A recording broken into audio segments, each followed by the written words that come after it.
رہ گیا یہیں پر، میں دولت کا آئی، اگر حج کر لیتا عمرہ کر لیتا تو یقیناً اللہ نے اتنی دولت دی تھی، بیٹی کی شادی بھی ہو جاتی، دکان بھی خرید لی جاتی مال و دولت سے، اور پلاٹ بھی خرید لیا جاتا، سب کچھ ہو جاتا، لیکن کبھی افسوس کرتا ہوا دنیا سے گیا، حضور کے روضے کا دیدار پایا۔ کتنا بڑا وہ انسان اپنے نصیبے سے کم مانا جائے گا کہ جو دولت کے ہوتے ہوئے حضور کے روضے پر نہ جا سکا۔ جب آتا ہے تو یہ نہ دیکھتے ہیں کہ اس کے پاس دولت ہے، عمرہ نہیں کیا چھوڑو نہیں لے کے جائیں گے، یہ نہیں کہتے، سمجھے؟ حج نہیں کیا دولت ہے بہت ابھی نہیں لے کے جائیں گے، اسرائیل آ گئے تو آ گئے، اب مہلت نہیں ملے گی، بڑھ گئے چار پائی پر بیمار ہو گئے، ایمان کو حملہ کر دیا، آپ کی منزل تھی 70 یا 60 سال کی عمر میں پہنچ چکے تھے، دولت اکٹھی کرتے کرتے ان کی عمر پر پہنچ گئے، لیکن کوئی فکر نہیں کیا کہ ذرا سوچو تو صحیح، تمہارے یہ دولت کس کام آئے گی، تمہاری دولت سب نہیں رہ جائے گی، تمہاری دولت نہیں ختم ہو جائے گی، تمہارا جو تم حسن سے محبت کرتے ہو اس قبر میں تمہیں ہو جائے گا، تمہارے ساتھ تمہارا ایمان جائے گا، تمہارے ساتھ تمہارے اعمال صالحہ جائیں گے، تمہارے ساتھ تمہارا حج جائے گا، تمہارا عمر جائے گا، اگر تم نے اللہ کی رضا کے لیے حج و عمرہ کیا ہے تو یقین اللہ تمہارے تمام گناہوں کو معاف کرے گا۔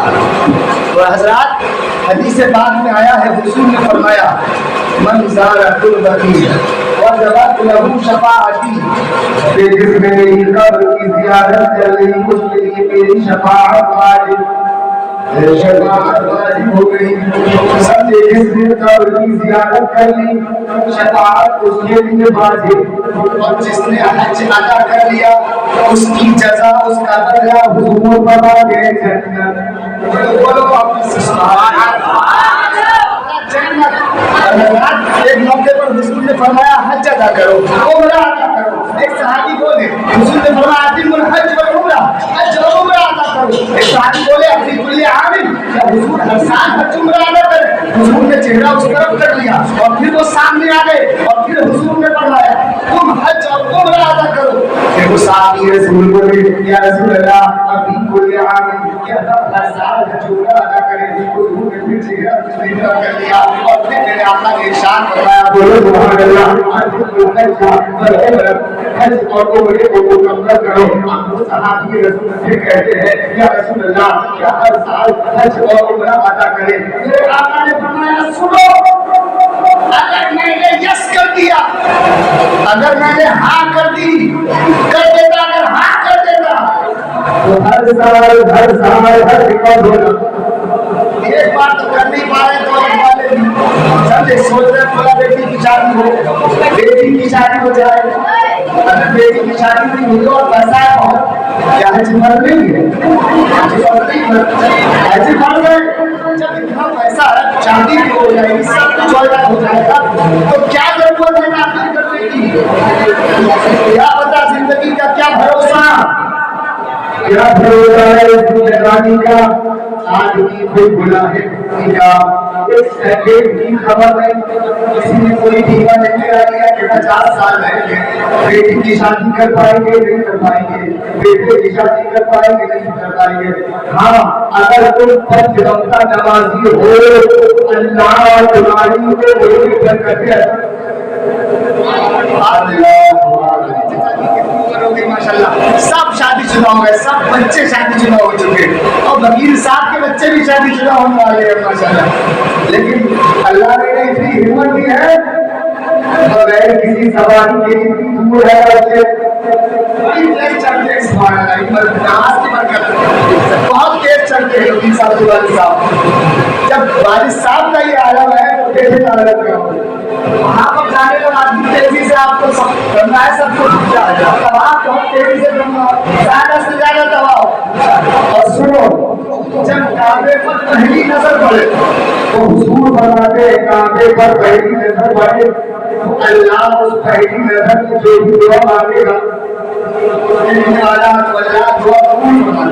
کوئی سی بھی دعا مانگے دعا قبول ہوتی ہے. پہلی نظر جب کعبے پر نظر پر آپ دعا مانگنا, آپ یہ دعا مانگنا یا اللہ میں جو بھی دعا کروں, جو بھی دعا کرے وہ قبول فرمائے.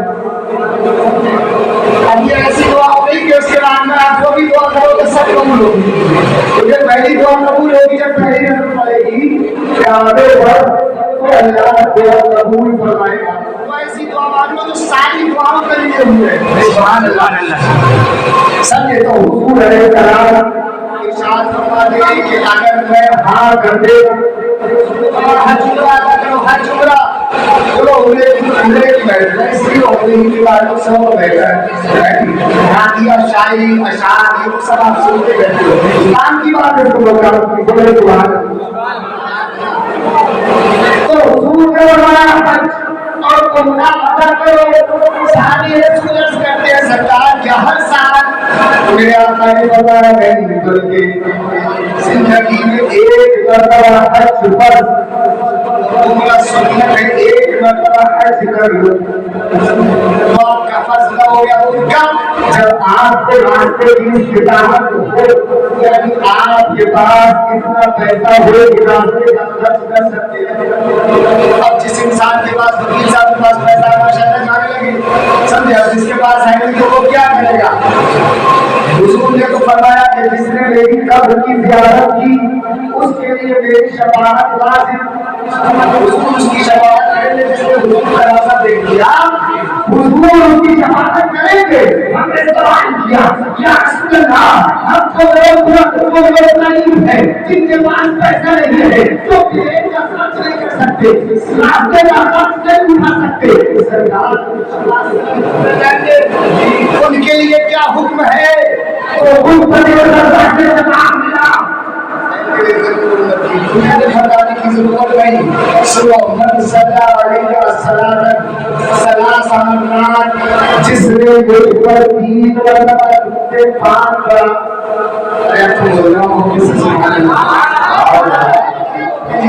سرکار صرف امیروں کے لیے نہیں ہے.